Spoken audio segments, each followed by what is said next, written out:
Estamos começando mais um programa Luz para os Meus Passos. É uma alegria imensa estar aqui com você. Quero saudar você que nos acompanha pela TV Canção Nova. É muito bom, todo final de domingo, chegar aqui para falar com você, estar com você, entrar na sua casa com este programa maravilhoso. Hoje o programa vai ser bom demais. Lembrando que no programa passado nós suscitamos uma questão. Eu sei que esse programa é sobre o Antigo Testamento, mas aqui nós temos uma liberdade muito grande de fazer perguntas, de fazer questionamentos. E essa pergunta surgiu no programa passado. Judas Iscariotes comungou ou não comungou na última ceia? Então, Dom José preferiu dedicar um programa sobre isso. Não sei se a gente vai usar o programa inteiro, mas precisamos de tempo para tratar desse assunto. Então, eu sei que você esperou a semana inteira para ouvir falar sobre isso. Então, chegou o momento, nós vamos tratar se Judas comungou ou não comungou na última ceia. Quero saudar você que nos acompanha pelo meu canal do YouTube, Frei Gilson Barra Som do Monte, canal do YouTube de Dom José Francisco Falcão. É uma alegria ter você aqui. Lembrando que pelo canal do YouTube é o lugar onde você pode compartilhar esse vídeo a hora que você quiser. Nossa, que programa maravilhoso, me esclareceu isso, me esclareceu aquilo. Manda para o seu amigo, manda para o seu familiar e também diga para ele, é um programa que tem sequência, tente acompanhar. Deus abençoe você. Quero antes de tudo já saudar Dom José Falcão, uma alegria tê-lo aqui conosco. É uma alegria estar aqui de novo, Frei Gilson. E o senhor hoje tem um problema a resolver conosco. O assunto vai ser exposto, o abacaxi não vai ser descascado, o problema vai continuar. Porque não foi definido pela igreja, nem vai ser tão cedo. Portanto, não se pode responder com segurança, nem que sim, nem que não.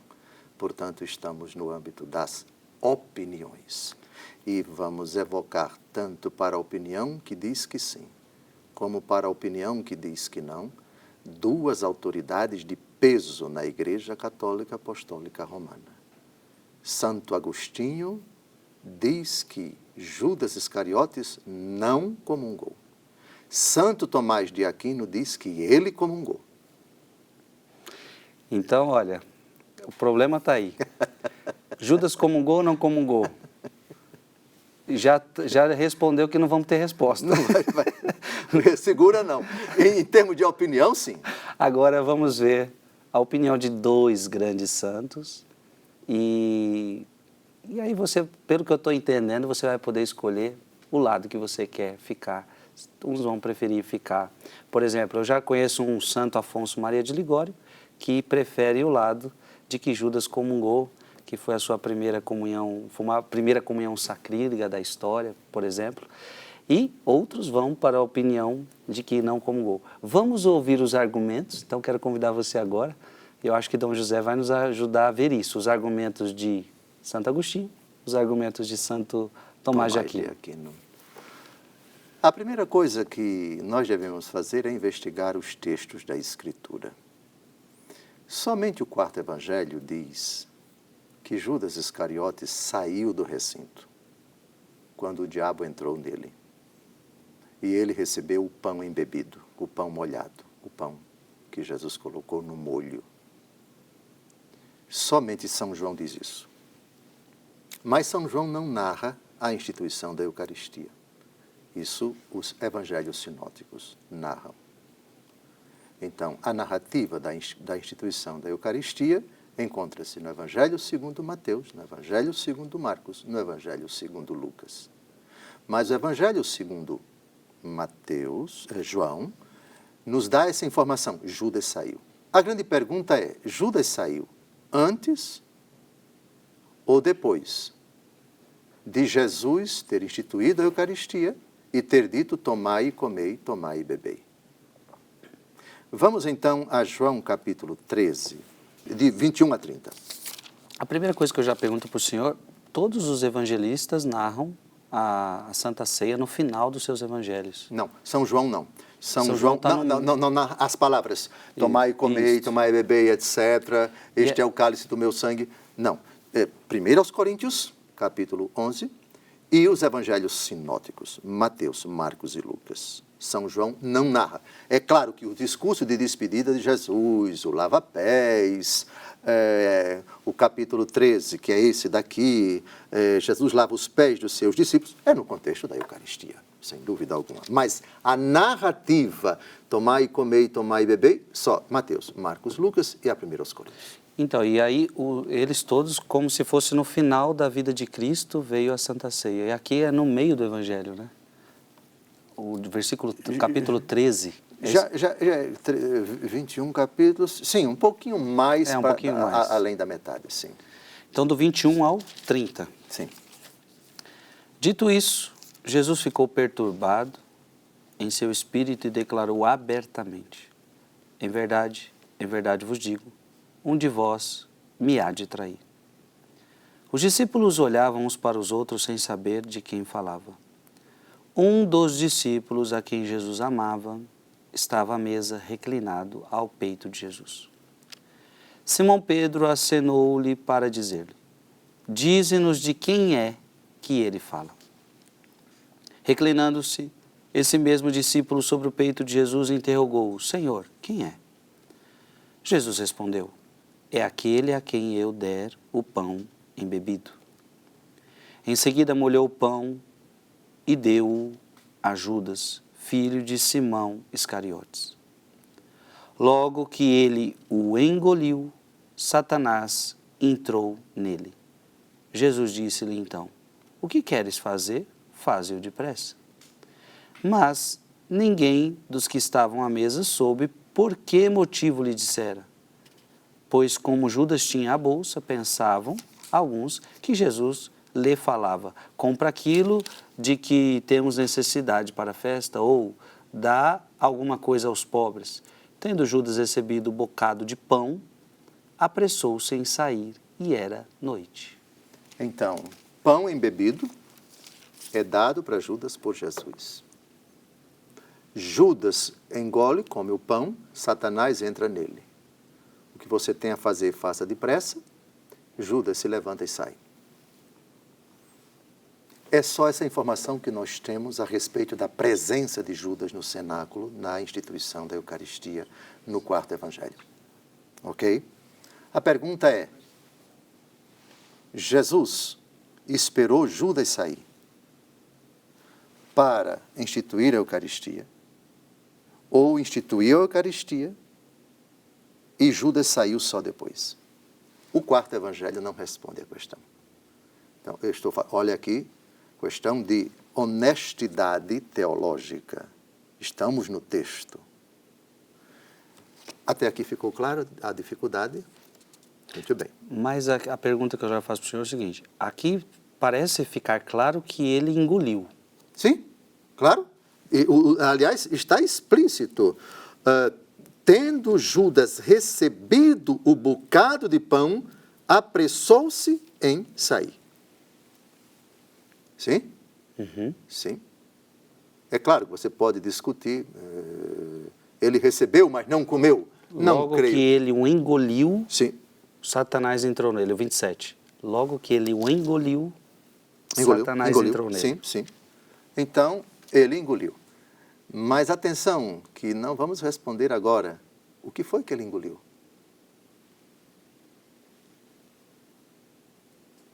O que foi que ele engoliu? O quarto Evangelho não diz.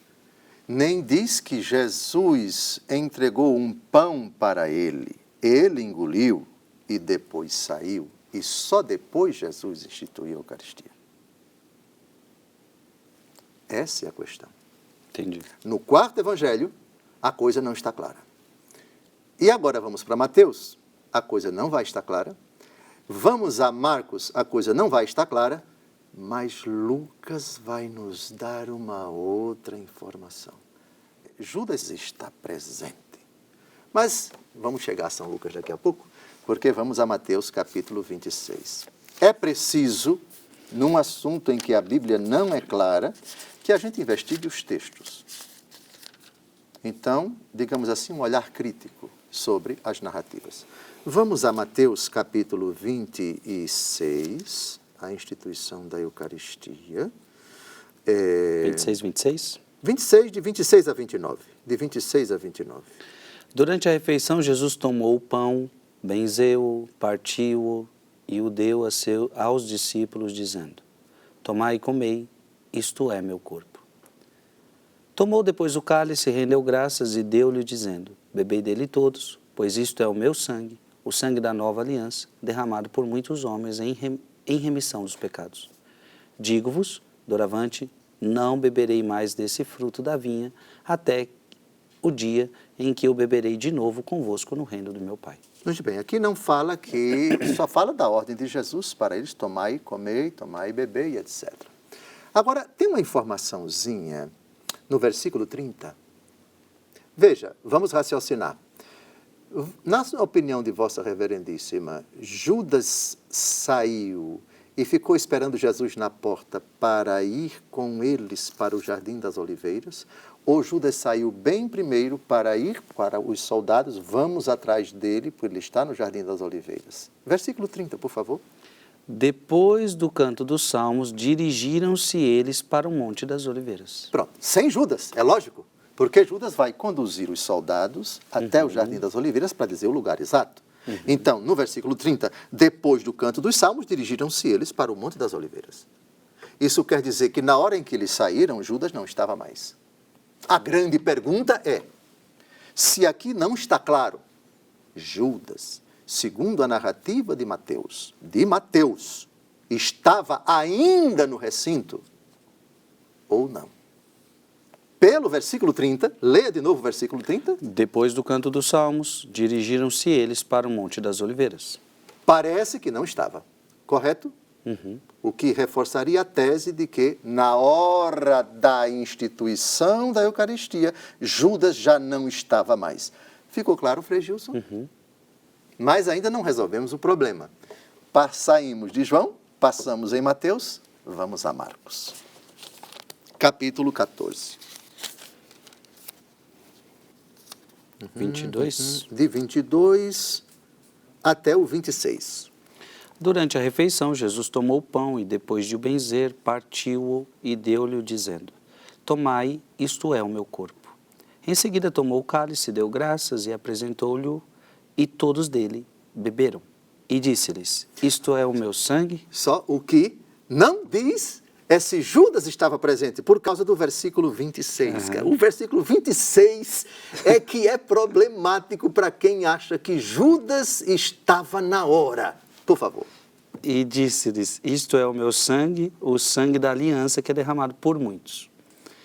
Em verdade vos digo, já não beberei do fruto da videira até aquele dia em que o beberei de novo no reino de Deus. Pois bem, no Evangelho segundo João, ele tomou o pão embebido e saiu. Aliás, foi direto para os soldados e para os sumos sacerdotes, peguem a tropa e vamos buscar Jesus. Judas saiu na frente. Versículo 26, por favor. Olha o probleminha aqui, para quem acha que Judas estava na hora da instituição da Eucaristia e recusa-se a aceitar que Judas já tinha saído. Versículo 26. Terminado o canto dos salmos, saíram para o Monte das Oliveiras. Jesus não saiu com Judas. Judas já tinha saído. Entendeu? No quarto evangelho, é dito que Judas pegou o pão e saiu. A pergunta é, a instituição da Eucaristia foi antes ou depois da saída de Judas? No Evangelho segundo João, isso não se resolve. No Evangelho segundo Mateus, isso não se resolve.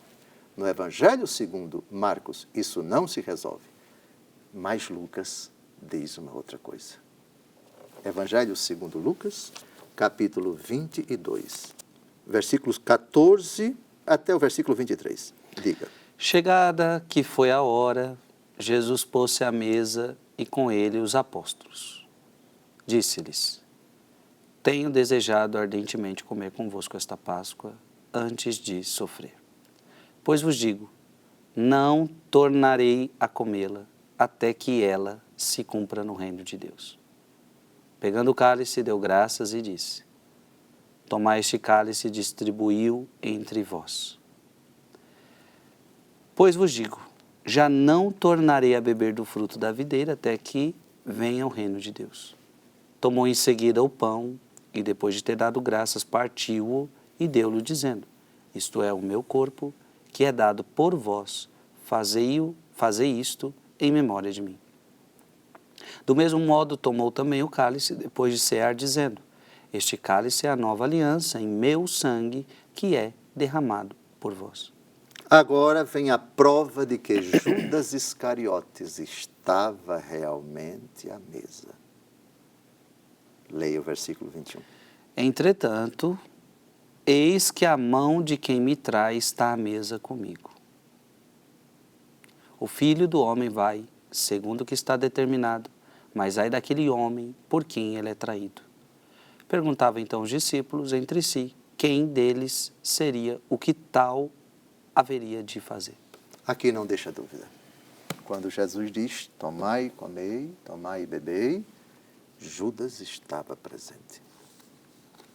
Bem, agora vamos às opiniões. Vejam, a Igreja Católica nunca se pronunciou no seu magistério supremo, Papa e Colégio dos Bispos ou algum documento oficial a respeito desse assunto. Santos individualmente se pronunciaram. E temos posições divergentes. Na patrística, Santo Hilário de Poitiers, que vai ser citado por Santo Tomás de Aquino, e Santo Agostinho defendem Jesus não deu a Eucaristia para Judas, não no sentido de negar o que Judas comeu. Não foi a Eucaristia. Aquele pão embebido não era a Eucaristia. Santo Tomás de Aquino pensa diferente. E não sabia que Santo Afonso Maria de Ligório defende essa opinião também. Opinião respeitável, porque os três são doutores da Igreja. Santo Agostinho, que defende que ele não comungou, e vamos ver o texto. Santo Afonso Maria de Ligório, bispo e doutor da Igreja. E Santo Tomás de Aquino, presbítero e doutor da Igreja. Opiniões diferentes. Por enquanto, é lícito defender uma tese e defender a outra tese.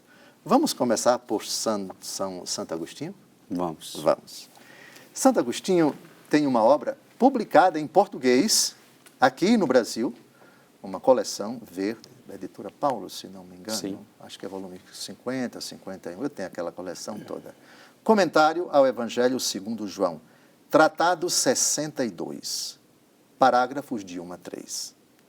O texto eu imprimi para a vossa reverendíssima. Vai aparecer aí na tela do seu celular, do seu computador, do seu televisor, a posição, dado que há posições diferentes, vamos chamar opinião de Santo Agostinho. A opinião de Santo Agostinho, Cristo não deu a comunhão a Judas Iscariotes. Para quem discorda de Santo Agostinho, é lícito discordar, mas não é lícito desrespeitar. Respeito absoluto a um santo da Igreja Católica, doutor da Igreja, um dos maiores gênios do cristianismo, com o devido respeito aos outros. Aspas. Eis porque todo aquele que comer do pão ou beber do cálice do Senhor indignamente, será réu do corpo e do sangue do Senhor. Quando o apóstolo dizia isso, tal palavra referia-se àqueles que consumiam o corpo do Senhor sem discernir e negligentemente, como se fosse outro alimento qualquer. Se aqui é censurado, então, quem não distingue, isto é, quem não discerne o corpo do Senhor dos outros alimentos, como não se condena quem, fingindo-se amigo, se acerca como inimigo à sua mesa? Se pela repreensão se fere a negligência do conviva, com que castigo se golpeia o vendedor de quem convida? O que era, por outro lado, o pão entregue ao traidor, o pão embebido, senão uma demonstração da graça a qual foi ele ingrato. Entrou, pois, Satanás, depois desse pão, no traidor do Senhor, para tomar posse jamais plenamente daquele em quem entrara num primeiro momento para enganar. Nele estava com efeito quando se dirigiu aos judeus e combinou acerca do preço para entregar-lhes o Senhor, tal como o atesta de modo muito claro o evangelista Lucas, dizendo: Satanás entrou em Judas, chamado Iscariotes, do número dos 12. Ele foi conferenciar com os chefes dos sacerdotes. Eis onde se mostra que Satanás já havia entrado em Judas. Entrara antes, portanto, introduzindo em seu coração o propósito com que entregaria o Cristo. E foi com tal atitude que ele viera cear. Agora, porém, depois do pão, entrou nele, não já para tentar alguém que lhe fosse alheio, mas para possuí-lo como alguém que lhe era próprio. Agora vem a frase mais importante. Judas não recebeu o corpo de Cristo, como pensam alguns que leem negligentemente. Chamou de negligentes. Atenção, e o que foi que ele recebeu? Deve-se entender, pois, que o Senhor já distribuíra o sacramento do seu corpo e do seu sangue a todos eles, entre os quais o próprio Judas estava, como São Lucas narra de forma muito evidente. Em seguida, chegou-se a isto, a saber, a que o Senhor, segundo a narração de João, manifestasse claramente por meio do pedaço de pão umedecido e dado, quem seria o traidor, indicando talvez o fingimento dele pelo umedecimento do pão. Pois nem tudo que se umedece é lavado, mas algumas coisas se umedecem para que se corrompam. Se, por outro lado, o umedecimento significa aqui algo de bom, a condenação seguiu, não sem razão, a quem for ingrato com respeito a esse bem. Fecha aspas. O que Santo Agostinho quer dizer com isso, à luz da narrativa de Lucas? Jesus instituiu a Eucaristia, Lucas estava presente. Jesus determinou: tomai e comei, a todos eles, mas ao único que ele deu um pedaço de pão. Esse pedaço de pão não era a Eucaristia. Aqui não fui eu, não. Aqui foi Santo Agostinho. De fato, foi o único que comeu um pedaço de pão. É como se Jesus quisesse dizer: você não é digno de receber o meu corpo. A eles, isso é dado. Para você é um pedaço de pão embebido no molho. Aí Judas se levanta e sai. Então, só para eu entender a cena, tá? A cena está vindo na minha cabeça. Enquanto Jesus dava o seu corpo para os outros... Para Judas, que foi o único... E até por isso que talvez eles nem perceberam, Jesus dá um pedaço de pão normal, como se você não sabe distinguir uma coisa da outra. Exatamente. Então, para você, pão é pão, você acha que isso é pão, então eu vou te dar pão. E os apóstolos acabaram não sabendo exatamente que era algo diferente ali. Perfeito. Como eu me inclino por essa opinião, eu acho que a outra opinião apresenta só um probleminha. Quem come e bebe o corpo do Senhor sem discernir, come e bebe a própria condenação. 1 Coríntios capítulo 11. Ora, como é que a palavra de Deus diz que quem come e bebe sem discernir está comendo a própria condenação, e Jesus sabia que ele estava em pecado mortal, e dá o seu santo corpo para uma pessoa em pecado mortal? Respeito quem discorda de Santo Agostinho. Eu fico com Santo Agostinho. Mas no segundo bloco, por uma questão de honestidade, eu tenho que citar quem discorda de Santo Agostinho, que é um outro santo, um outro doutor da igreja, Santo Tomás de Aquino. Autoridade respeitável, mas respeitável, com devido respeito, nessa opinião eu não concordo com ele. Mas tenho que apresentar, porque aqui eu tenho que ser isento. Eu estou aqui, eu estou aqui maravilhado, porque eu jamais tinha pensado dessa forma, é a primeira vez que eu estou vendo dessa Por forma. isso a beleza dos padres da igreja, né, Frei? Sim, sim. Eu sou apaixonado, arriados os 4 pneus do meu carro pelos padres da igreja. E Santo Agostinho, Santo Agostinho! Obrigado, Santo Agostinho. Minha opinião é a sua.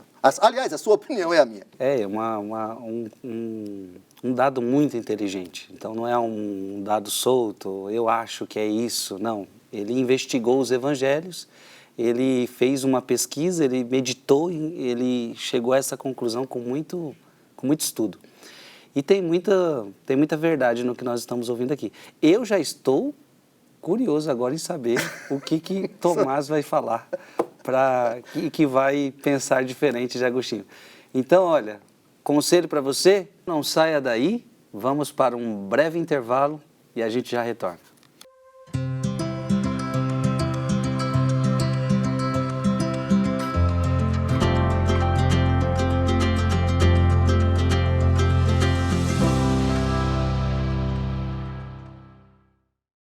Estamos de volta, programa Luz para os Meus Passos. No primeiro bloco, vimos a opinião de Agostinho, se Cristo deu o corpo dele para Judas comungar.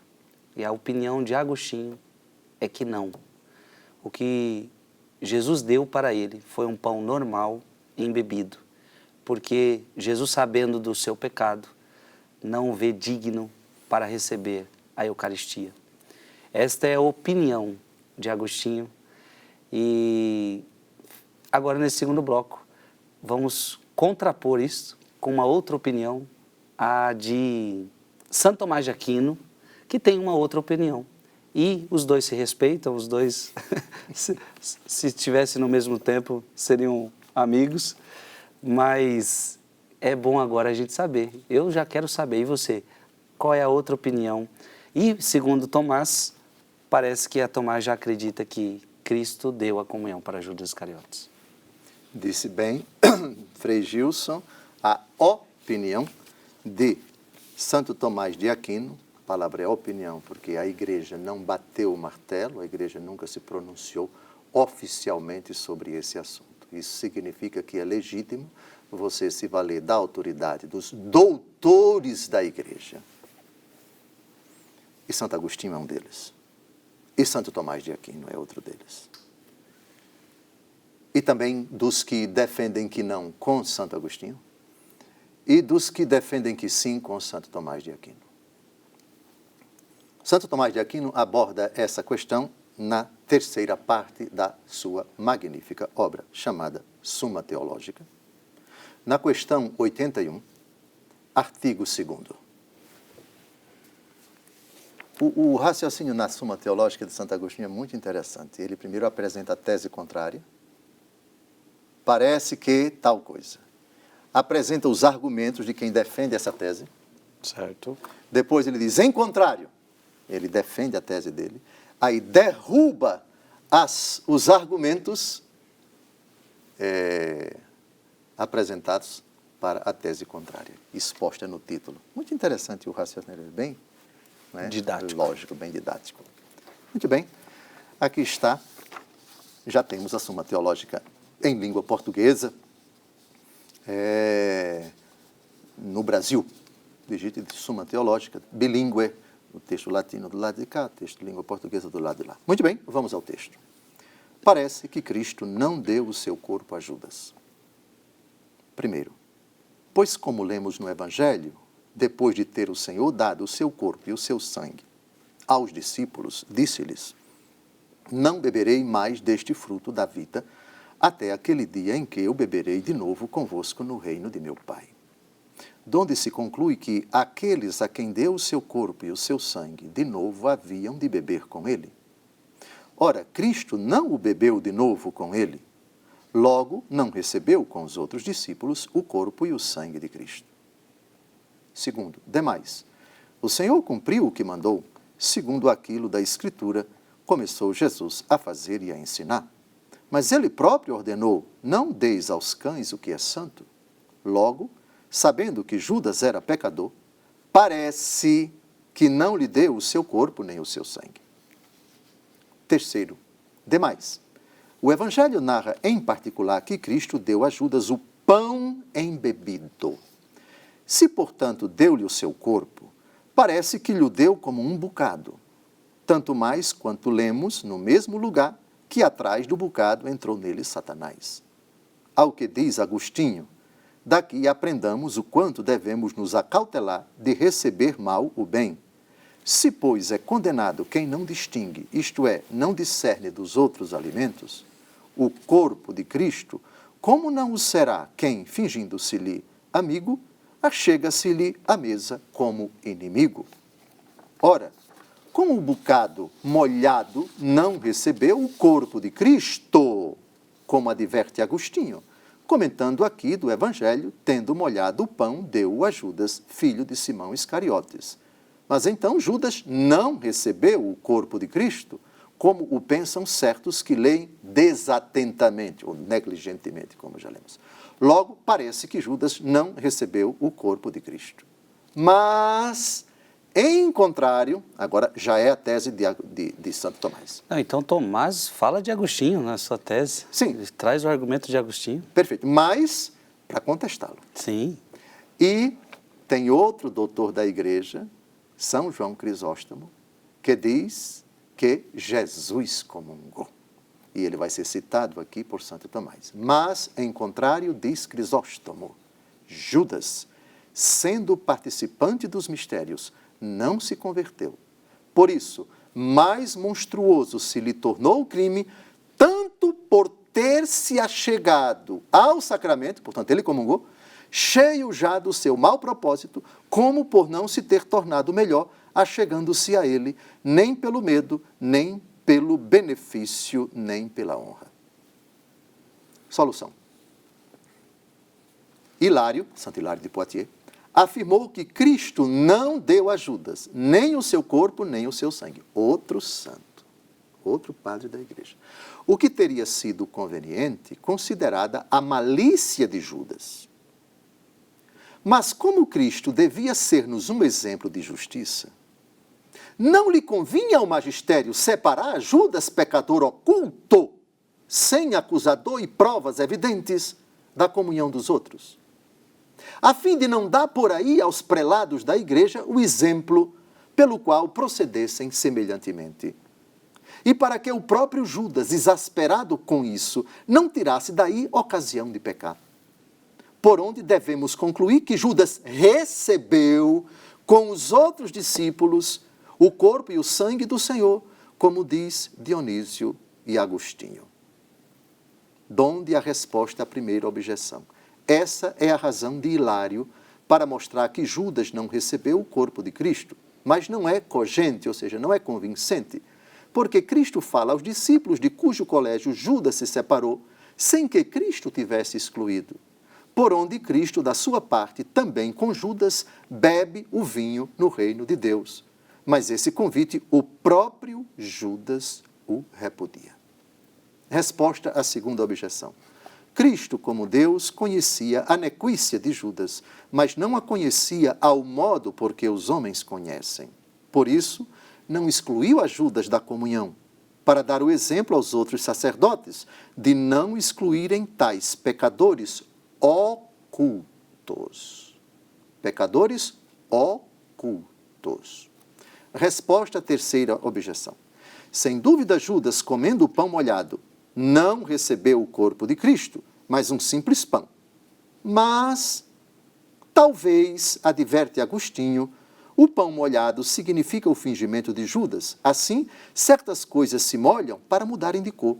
Mas se esse pão molhado tem uma boa significação, a saber, a doçura da bondade divina, porque o pão se torna de melhor sabor quando molhado, ao que foi ingrato a esse bem, se lhe seguiu merecidamente a condenação. Assim, como se dá com os que recebem o corpo de Cristo indignamente. E segundo diz Agostinho, no mesmo lugar devemos compreender que o Senhor já antes distribuía a todos os seus discípulos o sacramento do seu corpo e do seu sangue, e com eles estava o próprio Judas, como o narra Lucas.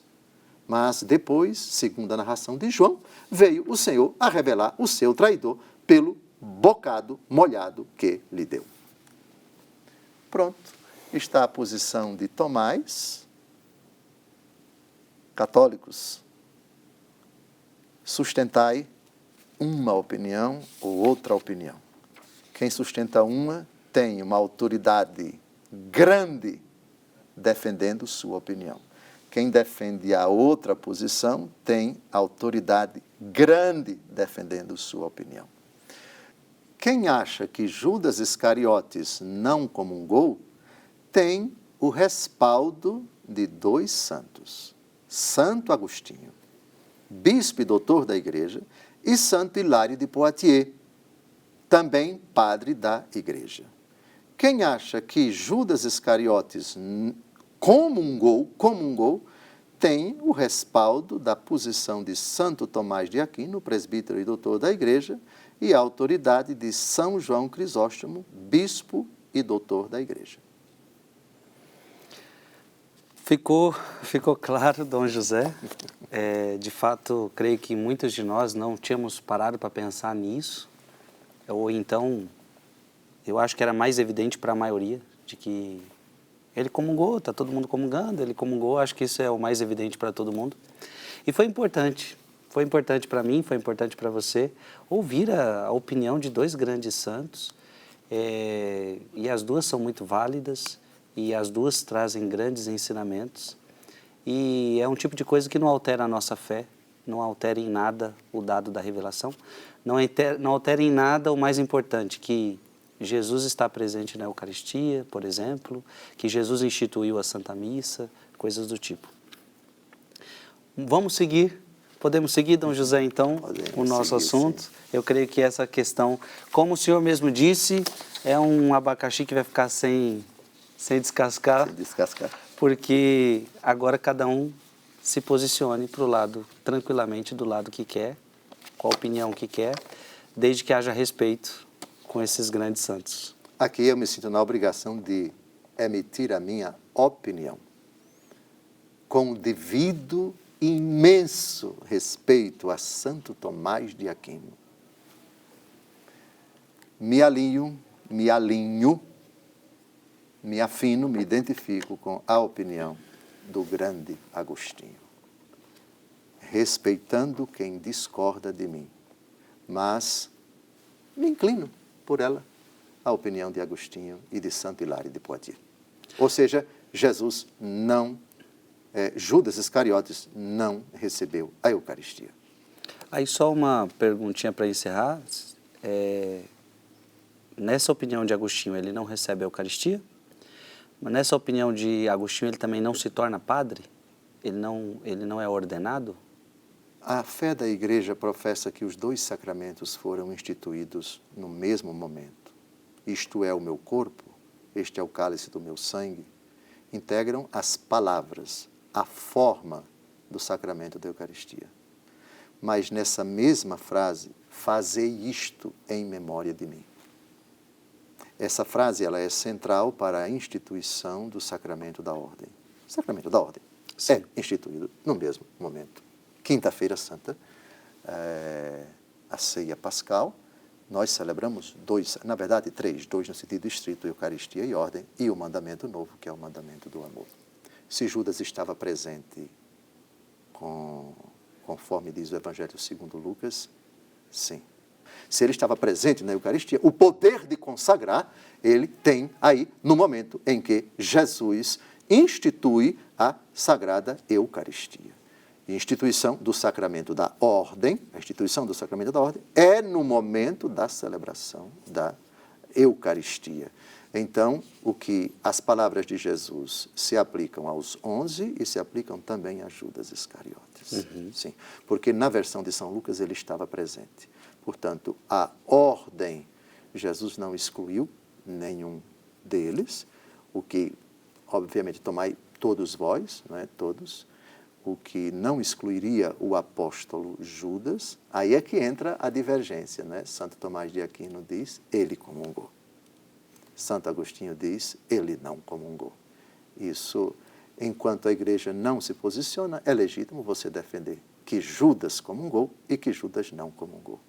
Expus de forma bem imparcial as duas posições E me identifico, porém, com a opinião de Santo Agostinho. Muito bom.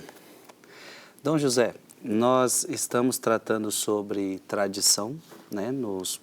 Claro que abrimos esse parênteses, porque veio esse assunto, mas estamos tratando sobre tradições e vimos a tradição, o pai transmite ao filho, o filho transmite aos apóstolos, os apóstolos transmitem aos discípulos.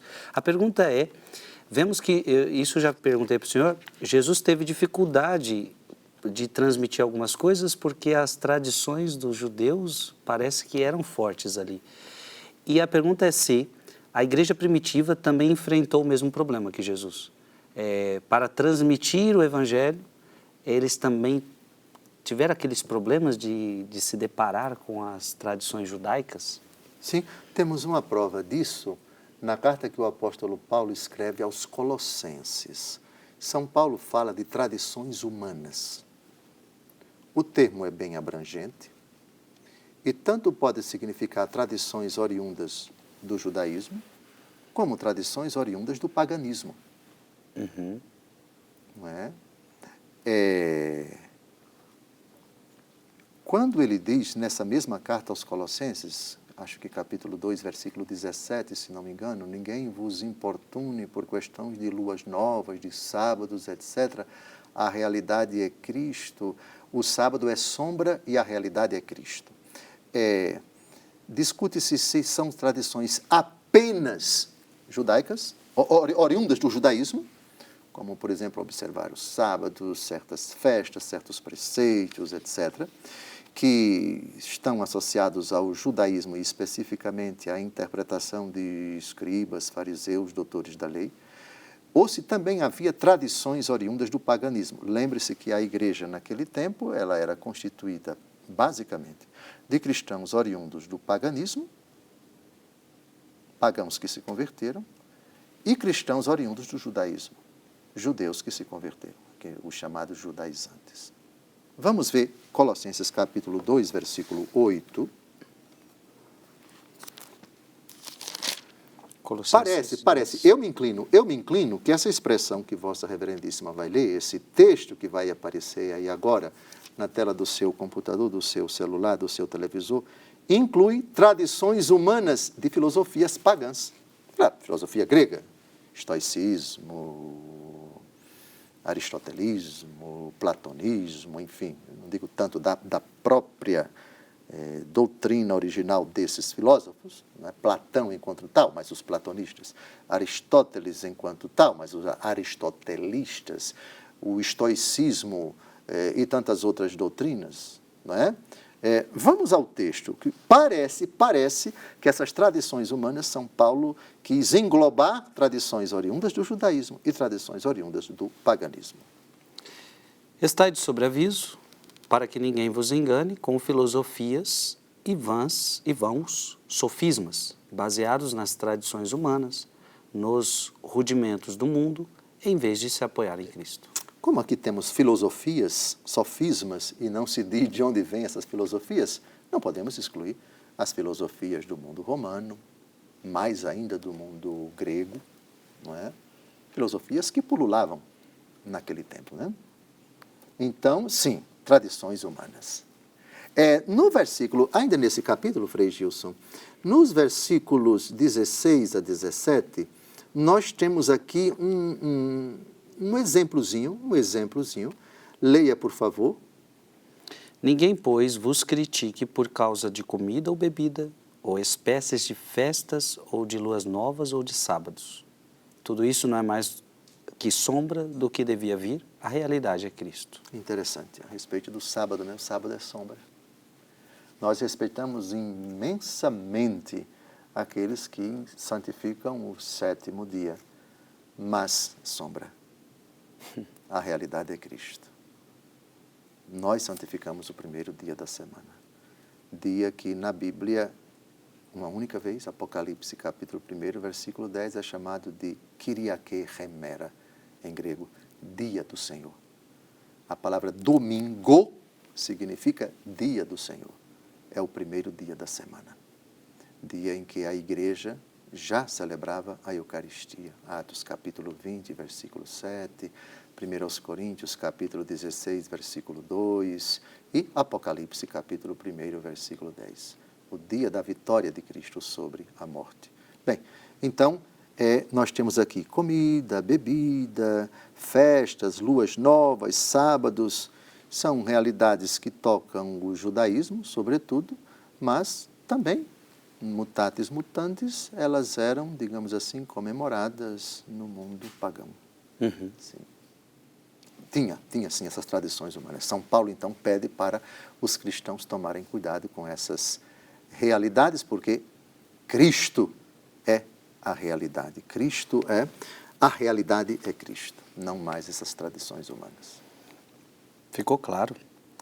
Agora, Dom José, a transmissão ou a tradição do Evangelho, ela é feita de uma só maneira ou de várias maneiras? Eu não sei se já tratamos nesse bloco, ou no anterior, ou em programas anteriores. Há duas formas de você transmitir alguma coisa que você recebeu ou que você experimentou. Uma, Oral. com os lábios, a outra, escrevendo. Daí se fala de transmissão ou tradição oral e tradição escrita. Evoco, para responder cabalmente à pergunta de Vossa Reverendíssima, estamos a 5 minutos do final, o parágrafo 76 do Catecismo da Igreja Católica. Aqui, a Igreja diz de uma forma tão solene, tão bonita. Essa tradição oral é o que os nossos irmãos protestantes não acreditam? A tradição oral pós-apostólica, sim. A tradição oral, quero crer, que a tradição oral no tempo dos apóstolos, eles têm que acreditar, porque os apóstolos pregavam, a palavra está ao teu alcance, em tua boca e em teu coração. Quem vos ouve, a mim ouve, quem vos rejeita, a mim rejeita. Me parece que Martinho Lutero se recusa a aceitar a tradição da Igreja pós-morte do último apóstolo como fonte da fé. Tradição oral. Sim. O que eles pensam, nós não concordamos com isso.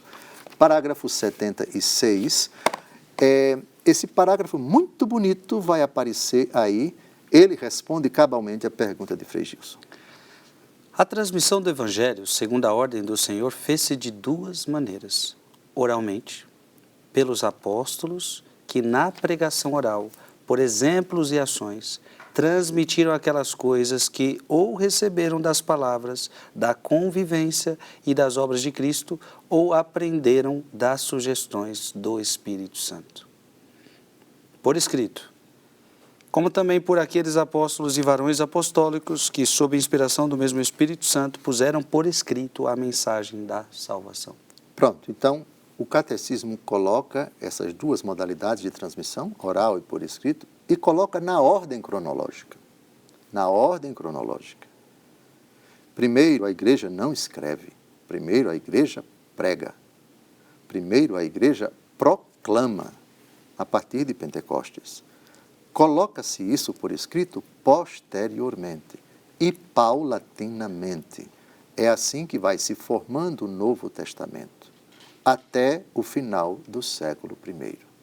Isso para que ninguém pense que a Bíblia foi a primeira coisa e que foi escrita de uma vez só, por uma única pessoa, num único lastro de tempo, etc, etc. Não. Primeiro, pregação oral, transmissão oral. Depois, transmissão por escrito. É certo, então, dizer que nós católicos não acreditamos só no que está escrito, que é a palavra de Deus, porque até a própria palavra diz que nem tudo foi escrito. Então, ou seja, nós também acreditamos numa tradição oral, porque nós católicos acreditamos em coisas que não estão na Sagrada Escritura, sim, mas que veio de uma transmissão oral, não é isso? Perfeitamente. Pule agora para o parágrafo 81. A Sagrada Escritura é a palavra de Deus por ser redigida sob a unção do Espírito Santo. Sagrada Escritura, palavra de Deus. Esse é o dado básico. Mas atenção, tem algo mais. Quanto à sagrada tradição, ela transmite integralmente aos sucessores dos apóstolos a palavra de Deus, confiada por Cristo Senhor e pelo Espírito Santo aos apóstolos, para que, sob a luz do Espírito de verdade, eles, por sua pregação, fielmente a conservem, exponham e difundam. É a segunda fonte da fé, além do magistério, que aqui não foi abordado, mas são 3 as fontes da fé: Escritura, tradição e magistério. Essa tradição, ela é fonte da fé. Graças a ela, a própria Bíblia foi formada, a própria Bíblia foi definida. Quantos livros o Novo Testamento? Isso não está na Bíblia. O número dos livros. O número dos livros inspirados é a igreja quem define quais livros se enquadram nesse critério de inspiração e, portanto, de canonicidade, que ainda vamos tratar mais para frente. Estamos terminando tradição e vamos entrar em inspiração. Mas falta 1 minuto, a conclusão é sua. O programa de hoje foi maravilhoso, quero agradecer a sua presença. Eu tenho certeza que hoje meditamos coisas importantes. Judas comungou, não comungou? Você já tem aí as respostas, as opiniões. E estamos tratando sobre tradição. Minha gente, estamos fazendo um estudo muito sério sobre a Sagrada Escritura. Portanto, aqui ainda é uma introdução para a gente começar a estudar o Antigo Testamento. Nós vamos separar o Antigo Testamento por séries, por etapas, e em breve a gente começa a anunciar para você como serão os nossos estudos. Mas fique com a gente, porque tem muita coisa boa para você aprender, para você entender da Palavra de Deus e assim deixar ela falar com você. Peçamos a bênção de Deus. Abençoe-vos Deus Todo-Poderoso, Pai, Filho e Espírito Santo. Amém. Amém.